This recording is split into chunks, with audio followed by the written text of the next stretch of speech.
The next topic of chapter of biology is life processes. Basically we have to discuss life processes in this chapter. Now what are life processes? तो life processes वो basic actions और functions हैं living things के, जो कि उसके survival के लिए, जो कि इसके मेंटेनेंस के लिए ज़रूरी हैं, वो सारे लाइफ प्रोसेसेस होते हैं. तो लाइफ प्रोसेसेस जो सबसे इम्पॉर्टेंट है हमारी बॉडी के लिए, उनमें मॉलिक्यूलर मूवमेंट तो है, लेकिन बेसिकली जो लाइफ प्रोसेस है वो कौन से हैं? न्यूट्रिशन ज़रूरी है, रेस्पिरेशन ज़रूरी है, ट्रांसपोर्टेशन ज़रूरी है, एक्सक्रीशन ज़रूरी है. ठीक है. अब न्यूट्रिशन ज़रूरी क्यों है?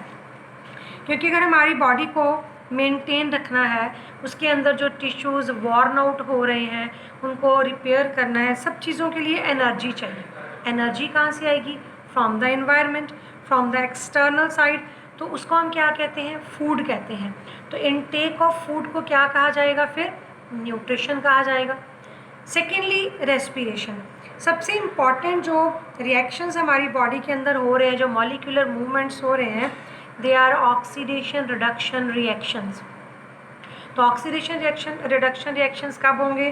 क्योंकि जो ऑर्गेनिजम्स हैं उनको जो केमिकल्स को ब्रेक डाउन करना है, उसके लिए ऑक्सीजन चाहिए. जो फूड वो खाएंगे उसके वो कॉम्प्लेक्स फॉर्म में होता है. कॉम्प्लेक्स फॉर्म में फूड को डिकम्पोज करके सिंपलर फॉर्म्स में लाना है, तो उसके लिए ऑक्सीजन रिक्वायर्ड है, उसके लिए ऑक्सीडेशन ज़रूरी है, और उसके लिए उन चीज़ों की रिडक्शन ज़रूरी है. तो that is the process of respiration. अब जो फूड प्रिपेयर होता है वो एक पर्टिकुलर जगह पे प्रिपेयर होगा, लेकिन एनर्जी तो सारी बॉडी को चाहिए, तो उसको अपनी सारी बॉडी में ट्रांसफ़र करना ज़रूरी है. तो that is why transportation process is required in the bodies. अब जब फूड हो रहा है, ट्रांसपोर्टेशन हो रहा है, रेस्पिरेशन हो रहा है, सब्सटेंस ब्रेक डाउन हो रहे हैं, कुछ सब्सटेंस नए बन रहे हैं, तो सारे सब्सटेंस उसमें से यूज़फुल नहीं होते. ठीक है. एनर्जी बन गई. उन एनर्जी बनने के बाद कुछ सब्सटेंस ऐसे होते हैं जो कि बॉडी के लिए यूज़लेस होते हैं, और some are very harmful also. वो हमारी बॉडी में रहने नहीं चाहिए, उनको बॉडी में निकालना ही है. ठीक है. तो उसके लिए फिर कौन सा प्रोसेस है? एक्सक्रीशन. तो removal of the waste, removal of the unnecessary things formed in the body is called excretion. इसके अलावा एक्सचेंज ऑफ मटेरियल्स चाहिए between living organisms and their environment. Materials का एक्सचेंज, जैसे हम ऑक्सीजन लेते हैं एयर में से, एनवायरनमेंट में से, और कार्बन डाइऑक्साइड छोड़ते हैं. प्लांट्स कार्बन डाइऑक्साइड लेते हैं और ऑक्सीजन छोड़ते हैं. तो that is the exchange of materials between living and the environment. अब जो यूनिसेलुलर ऑर्गेनिजम्स होते हैं उनके लिए जो सारे प्रोसेसेस हैं ना, जो न्यूट्रिशन है, जो रेस्पिरेशन है, जो एक्सक्रीशन है, सिंगल सेल्ड ऑर्गेनिजम्स में कोई स्पेसिफिक ऑर्गन नहीं होता, ना तो फूड के लिए, ना एक्सचेंज ऑफ मटेरियल के लिए, ना रेस्पिरेशन के लिए. एक ही सेल ये सारे लाइफ प्रोसेसेस करता रहता है बड़े आराम से. क्यों? क्योंकि वो सेल डायरेक्ट कांटेक्ट में होता है विद द एनवायरनमेंट. ठीक है. लेकिन मल्टी सेलुलर ऑर्गेनिजम्स में बहुत सारे सेल्स होते हैं, सेल्स टिश्यूज़ भी बना देते हैं. तो all the cells are not in direct contact with the environment.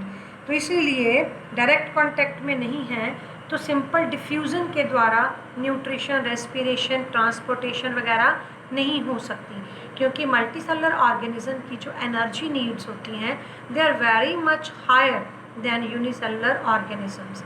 इसीलिए मल्टी सेलुलर ऑर्गेनिजम्स के अंदर न्यूट्रिशन के लिए, रेस्पिरेशन के लिए, ट्रांसपोर्टेशन के लिए, एक्सक्रीशन के लिए अलग अलग ऑर्गन सिस्टम्स हैं. न्यूट्रिशन के लिए अलग ऑर्गन सिस्टम है, रेस्पिरेशन के लिए अलग है, ट्रांसपोर्टेशन के लिए अलग है, और एक्सक्रीशन के लिए अलग है. तो अलग अलग ऑर्गन सिस्टम्स रिक्वायर्ड है, जो कुछ ऑर्गन्स को जोड़कर बने होते हैं. क्योंकि मल्टी सेलुलर में दो चीज़ें हैं. एक, each and every cell is not in direct contact with environment, so simple diffusion process is not sufficient for nutrition, for respiration etcetera. लेकिन दूसरी चीज़ कि energy needs are very much high for multicellular organisms, that's why they need a lot of energy, उनको बहुत ज़्यादा energy चाहिए, जो कि डिफ्यूज़न से जो ऑक्सीजन मिलेगी उससे वो एनर्जी नीड कंप्लीट नहीं हो सकती। इसीलिए उनके पास स्पेशली डिज़ाइंड ऑर्गन सिस्टम्स होते हैं, ठीक है। तो जैसे डाइजेस्टिव सिस्टम हो गया, जैसे हम कहते हैं रेस्पिरेटरी सिस्टम है, एक्सक्रीटरी सिस्टम है, ट्रांसपोर्टेशन के लिए सिस्टम है, तो उनके लिए अलग अलग सिस्टम जो है वो रिक्वायर्ड होते हैं। तो हम इस चैप्टर के अंदर बेसिकली इन सारे सिस्टम्स को एक्सप्लेन करेंगे। हम न्यूट्रिशन, रेस्पिरेशन, ट्रांसपोर्टेशन और एक्सक्रीशन को एक्सप्लेनेशन में इस चैप्टर के अंदर करेंगे। एक छोटी सी डेफिनेशन आपने याद कर लेनी है। The branch of biology that deals with the study of life processes, activities and body functions is called physiology. Clear? तो इन सभी लाइफ प्रोसेसेस को हम नेक्स्ट वीडियो में बारी बारी से डिस्कस करना शुरू करेंगे।